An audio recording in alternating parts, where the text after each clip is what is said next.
Tu as compris? Oui. Toi, par exemple, est-ce que tu as Moi, encore... j'en ai un de... Toi, t'as Oui, des j'ai amis? compris, j'ai pas copains de bébé. mon pays. J'ai compris.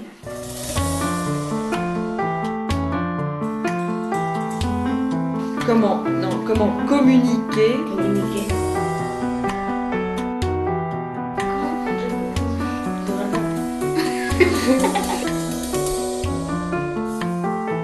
le... Il vaut mieux parfois répéter plusieurs fois. Oui, mais je sais pas comment en français, mais do, bébé.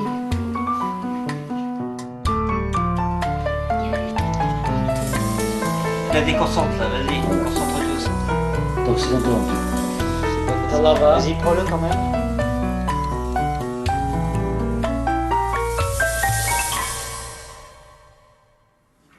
Je sais pas. C'est pas facile tout ça à expliquer. Moi, je m'appelle Luc Gonzague Armel Maungu. Et au boulot, on m'appelle communément Lolo. Et puis, pour les amis d'enfance, c'est Armel. Voilà. Je suis du Congo, Brazza, parce qu'il y a deux Congos, il faut faire cette nuance. Il y a la République démocratique du Congo et la République du Congo, qui est le nôtre, qui a été colonisée par les Français. Bon, au pays, j'étais avant tout étudiant. Et puis, j'ai été comptable dans une société dans la capitale même, avant que je n'arrive en France en fait. Donc j'ai exercé ce métier pendant 3 à 4 ans avant que j'obtienne une inscription pour venir étudier en France. Ouais. Mais j'habitais à la capitale politique même, là où je suis né, qui est Brazzaville. Ouais. Ah, ben, il fait beau là-bas, il fait très beau, pas d'hiver. Malheureusement il n'y a pas de désert, il y a éventuellement des montagnes. Pour tout vous dire, le Congolais, c'est quelqu'un qui aime s'habiller. Point de vue vestimentaire, vraiment, le Congolais, c'est parmi l'un des rares pays où on aime s'habiller. Même ici, je pense que la plupart des gens le savent, que le Congolais, à l'image des Français, voilà, il adore ça. Que les fringues encore aillent toujours. C'était un coup dur pour moi de quitter ce pays et puis laisser du coup tous mes amis d'enfance. Parce que honnêtement parlant, c'est quelque chose qui me reste à cœur. On peut changer d'amis, mais on ne change jamais ses amis d'enfance. Mais après, une fois changé de pays, on peut créer des amis. Mais c'est pas des amis d'enfance parce que j'ai grandi avec eux. Donc là, je suis adulte. Donc je peux pas me faire des amis d'enfance, c'est impossible. Le mal du pays. Comme tout étranger, je pense que ce mal doit résider en nous. Hein, mais voilà, ce mal reste en nous et point est lié. Je ne peux pas s'en passer. La musique, mais je ne sais même pas comment la qualifier, c'est une bonne musique. Comme on le dit souvent chez nous, c'est une musique un peu saccadée, un peu chaude. Faut y aller quoi. Je m'appelle Ayoub, je viens de Tchétchénie, j'habite à Vendôme. Je m'appelle Océane, j'ai 13 ans et demi, j'habite à Vendôme. Depuis 11 mois, je suis en France, c'est presque un an. J'aime bien faire de la natation, je fais de l'équitation. Moi, j'ai fait le film sur le pays Sri Lanka. J'ai interviewé une fille, elle s'appelle Shalini. Maintenant, je sais qu'il y a une île comme ça, petite île. Il y a beaucoup d'origines là-bas. Quand je suis arrivée, c'était dur, quoi. J'ai pas parlé français, je connaissais personne et tout. Après, petit à petit, j'ai des amis, j'ai des familles et tout. Après, j'ai pris l'habitude, quoi. Je viens de Sri Lanka, je suis venue à l'âge de 16 ans. Ça fait 3 ans que je suis en France. Le Sri Lanka se situe en Asie, juste à côté de l'Inde. C'est une petite île. J'habitais à Trincomalee. Trincomalee, c'est une petite ville qui est plus connue. Et il y a beaucoup de touristes, il y a des forêts, il y a beaucoup de temples.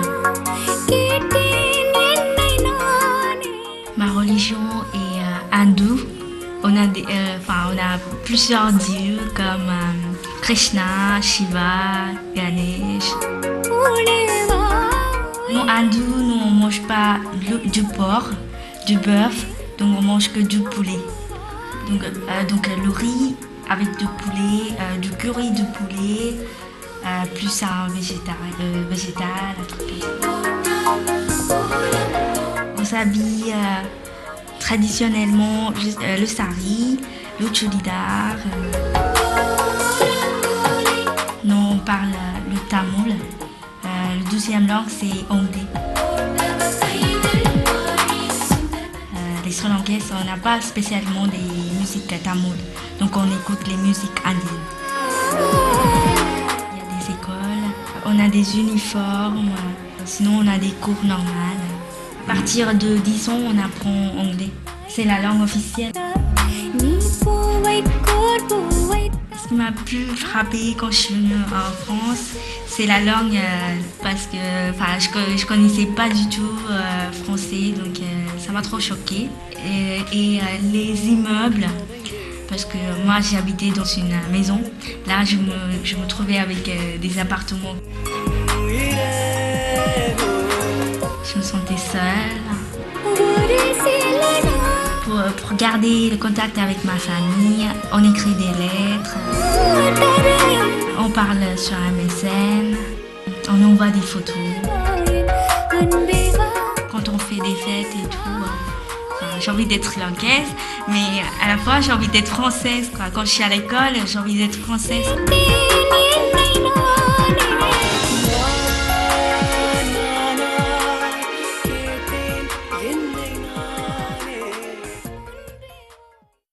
Je m'appelle Laura, j'habite à Vendôme. Je fais de l'équitation avec Océane.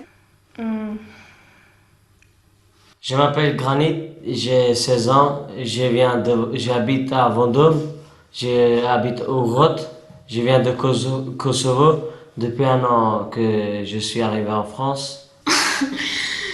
J'aime bien jouer au foot et j'ai fait de boxe. J'ai bien aimé d'interviewer Monsieur Dogan, mais il racontait un peu trop sa vie. Il racontait pas bien aux questions. On était dans sa boutique, alors on n'avait pas de photos, pas de musique. Il faisait pas trop des phrases.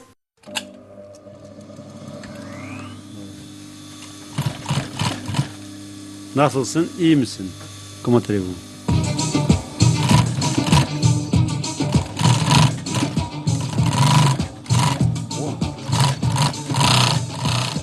Je m'appelle Monsieur Dogan Fethi. Je suis né en 1954, je suis 54 ans. Et tailleur, toujours au même métier. Konya, c'est très connu.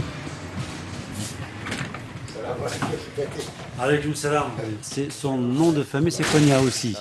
Parce que ses arrière-grands-pères, ils ont installé à Aydin, s'appelle, juste au bord de la mer, plus près de Mer Égée. Je suis marié. J'avais 3 enfants, un garçon, 2 filles. Et moi, mes enfants aussi, qui habitent à Vendôme, les deux. Mon garçon et ma fille. Dernière fille, elle est mariée, elle est installée à Hollande, elle est mariée avec un Turc hollandais. Elle continue à l'école aussi pour devenir professeur français, langue française.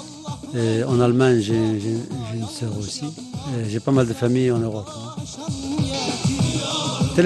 Par téléphone. On est enregistré sur Free, Internet, soit téléphone. On a une tradition, culture, vous savez. On peut pas abandonner.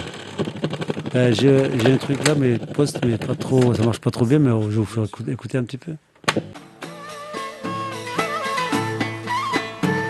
C'était religieux, cérémonie religieuse, quand on habille la robe tout long blanc, la blanche, tout. Quand ça tourne, ça fait évaser quand ça tourne.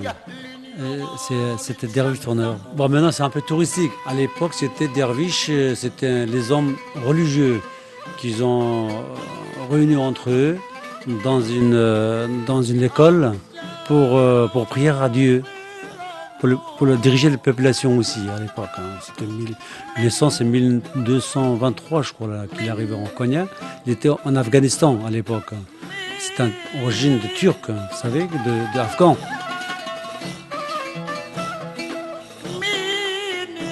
Et vu que j'ai une nationalité turque, moi je suis fier, déjà de toute façon, je suis fier de turc aussi.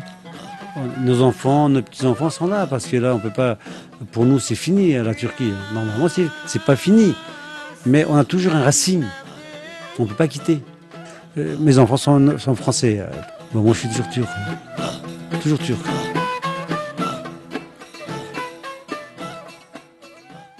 Je m'appelle Dorian, j'ai 11 ans, j'habite à Vendôme.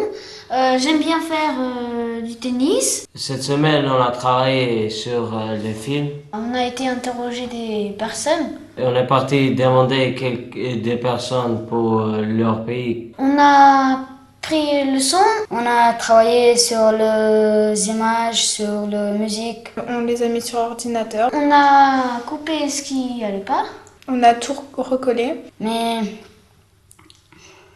Dominique, c'est une femme, elle a 52 ans, mais il faut surtout pas le dire. Elle est descendue pour son mari parce qu'il avait le mal du pays. Lui, il est de Montoire. Et elle nous l'a dit parce que je l'ai interrogé, sinon on n'en parle pas. Dominique et la Belgique magique.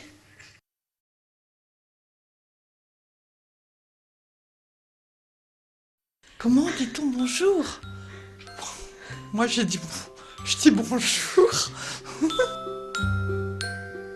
Scoop Dominique, 6 enfants, 3 filles et 3 garçons. Belgique, Charleroi, 52 ans, mais vous le dites à personne. Moi, je suis née dans une région métallurgique qui était absolument laide. J'ai grandi avec mes parents, bien sûr, ma sœur et mon frère, et puis j'avais des tas d'amis. Dans mon pays d'origine, il me reste ma sœur, mon beau-frère, mon beau-fils et mon fils. Je n'y retourne jamais. Surtout quand elles sont. Parce que vu les années où on ne se côtoie plus, ma sœur, mon fils, je ne sais pas si ils voudraient me loger. Je n'aime rien en France. Si, j'aime la gastronomie. J'espère qu'on pourra se promener. J'aime les paysages. Que Madame votre mère ne dira. J'aime les châteaux. Si. Mais mon cœur est resté en Belgique.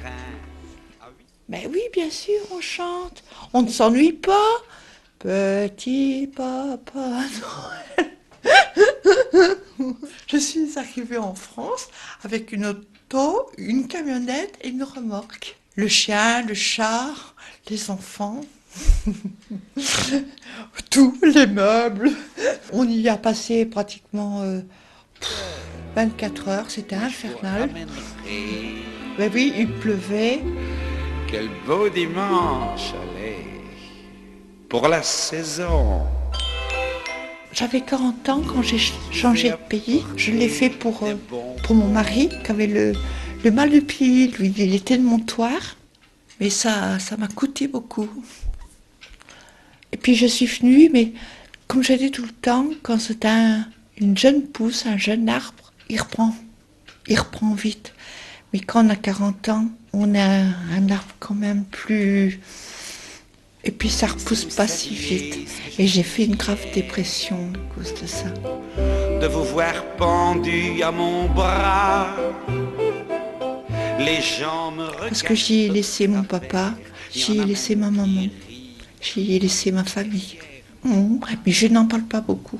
C'est parce que tu es là que tu m'interroges, autrement c'est un peu tabou. Je le fais pour toi. Je vous ai apporté de bonbons. Ce que j'ai appris cette semaine, c'est de construire un film. Je ne savais pas que c'était comme ça. C'est la première fois que je travaille faire un film. j'ai pensé que ça va être dur, mais c'est pas dur. Et c'est un petit peu difficile. Mais c'est pas facile quand même. C'est pas aussi facile. Moi, j'aime bien faire. Je présente le film de Monsieur Jean.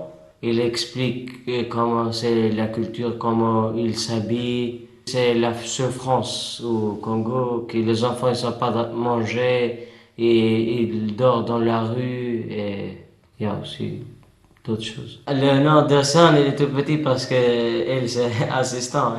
Elle n'a pas beaucoup travaillé pour ça. Wa munu bunteri wa munu bungoiri wa munu bunteri wa.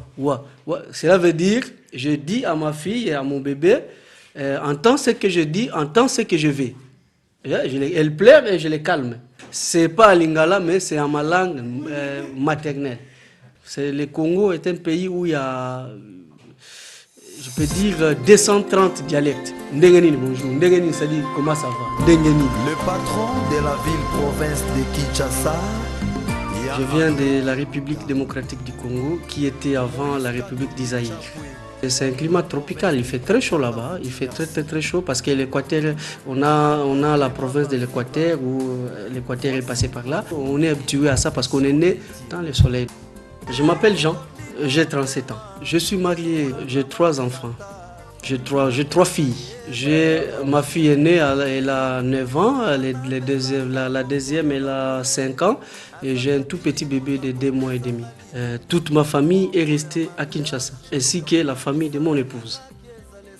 C'est mon cousin Zoualé, mais qui est devenu comme un ami parce qu'on se faisait tout. Ça, c'est Lick, je vous parlais de Lick. C'est ma fille, ma deuxième fille, c'est Willor. Et là, c'est ma fille aînée, William. Et là, c'est Tyson, je vous parlais de Tyson tout à l'heure. Là, c'est Tyson, et là, c'est moi. Joëlla, c'est la sœur de Nathan. C'est mon épouse, voilà, donc c'est Willor. Ma mère et mon père, lors de notre mariage. J'ai des contacts juste avec mon frère, mais mon frère me dit souvent que toute la famille se porte bien.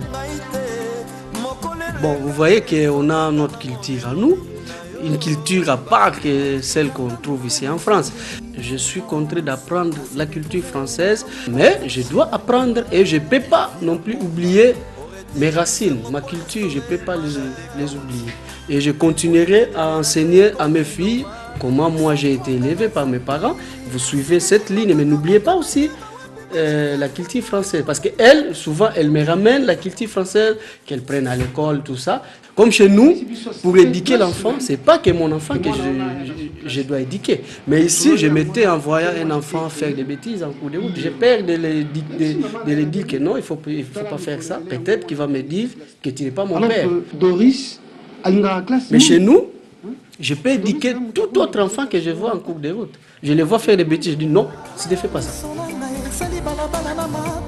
Donc la cuisine, c'est tout à fait autre chose avec la cuisine européenne, c'est vraiment africaine. Mais ici en France, on mange aussi notre nourriture. Il y a aussi les feuilles de manioc, on appelle ça pondu. Il y a aussi les mfumwa. Les mfumwa, ce sont des feuilles, je ne sais pas les dire en français, ce sont des feuilles qu'on trouve dans la forêt. On prépare ça avec la pâte d'arachide, tout ça. C'est aussi bon. Il y a aussi des gens qui partent en Afrique pour acheter ça, pour venir vendre ici à leur communauté. Donc chez nous, la viande coûte cher. La viande, ce n'est pas donné à tout le monde. Ce n'est pas tout le monde qui en mange chaque jour. Il y a certaines familles qui mangent la viande que les jours des fêtes. Donc les 25 décembre, Noël et le 1er janvier, donc, sont des jours où on mange la viande presque dans toutes les familles à Kinshasa. Non, en République démocratique du Congo. Mais dans d'autres jours, chacun se débrouille. Donc la viande, je peux dire, c'est un luxe chez nous. Le niveau social, il est trop bas. Il y a la souffrance là-bas. Il y a vraiment la souffrance. S'il y a la souffrance, il y a la souffrance en Afrique. Il y a les enfants qui n'ont pas encore mangé depuis le matin jusqu'à 7 heures, même pas un morceau de pain. Voilà, quand la souffrance touche les plus fragiles, les enfants de moins de 5 ans, de moins de 10 ans, ici, il n'y a pas des enfants qui dorment dans les rues, mais chez nous, il y a les enfants qui dorment dans les rues, qu'on appelle Chege.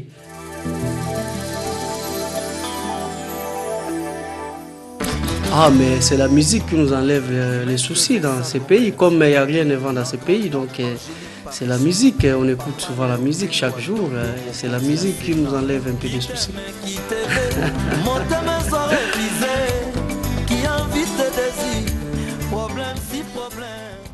À l'école, on fait des maths et tout ça. Là, on fait juste un film. À l'école, on écrit, on apprend, on a des leçons. Puis, au bout d'un certain moment, c'est un peu embêtant. Mais à l'école, on écrit, à la maison, on fait l'exercice. Ici, on travaille que avec l'ordinateur. Quand je rentre chez moi, j'ai l'impression d'avoir joué et travaillé en même temps. J'étais voir quelqu'un qui s'appelait Nejla, elle est d'origine kurde. Elle nous raconte que les Kurdes, ils n'ont pas de pays, qu'ils veulent faire leur pays, mais enfin, les Turcs, ils empêchent. C'est pour ça qu'il y a une guerre. En Kurdistan, il y a guerre, même en Tchétchénie aussi. C'est ça qui est même, et la musique aussi, c'est un peu même, mais il y a beaucoup de différences. Et la nuit, ils n'ont pas le droit de sortir. Je viens de l'est de la Turquie. Je suis proche des frontières Iran, Irak, Syrie. Et c'est un peu le Kurdistan là-bas.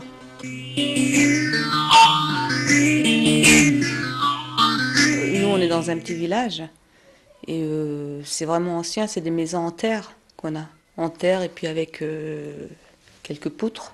Et c'est un peu sauvage, hein, là où on habite. On trouve des animaux, des loups, des ours.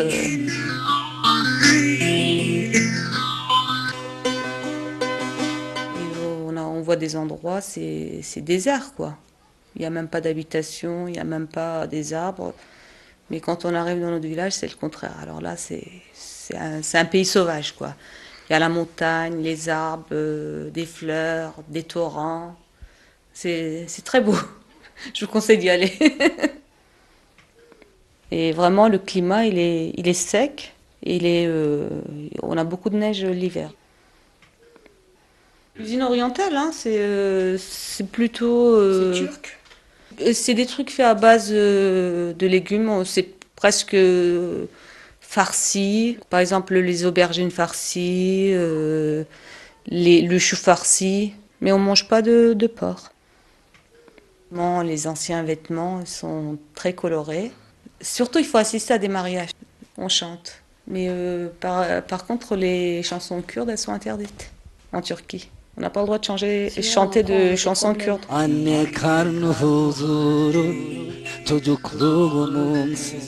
Et on a certaines restrictions parce que il y a le couvre-feu dans notre village. On ne peut pas sortir la nuit. Les Kurdes, ils veulent construire leur propre pays. Les Turcs, ils les empêchent de le faire. C'est pour ça qu'il y a la guerre civile. Et les Turcs, ils essayent de nous mettre la pression pour qu'on arrête de parler le kurde, d'oublier nos coutumes. Et ils veulent faire de nous des Turcs. Alors moi, je suis musulmane, mais par contre, moi, je suis pas pratiquante du tout. Mais c'est pas pour ça que je ne crois pas en Dieu. Hein. J'ai toujours la foi. C'est surtout avec la famille que je communique, par téléphone, par internet. J'ai mes grands-mères, mes tantes, mes oncles. Une grand-mère qui est venue l'année dernière. Normalement, elle devait rester ici pour toujours. On avait fait tout ce qu'il fallait au niveau des papiers pour qu'elle reste. Elle n'a pas voulu rester, elle ne s'est pas adaptée au pays.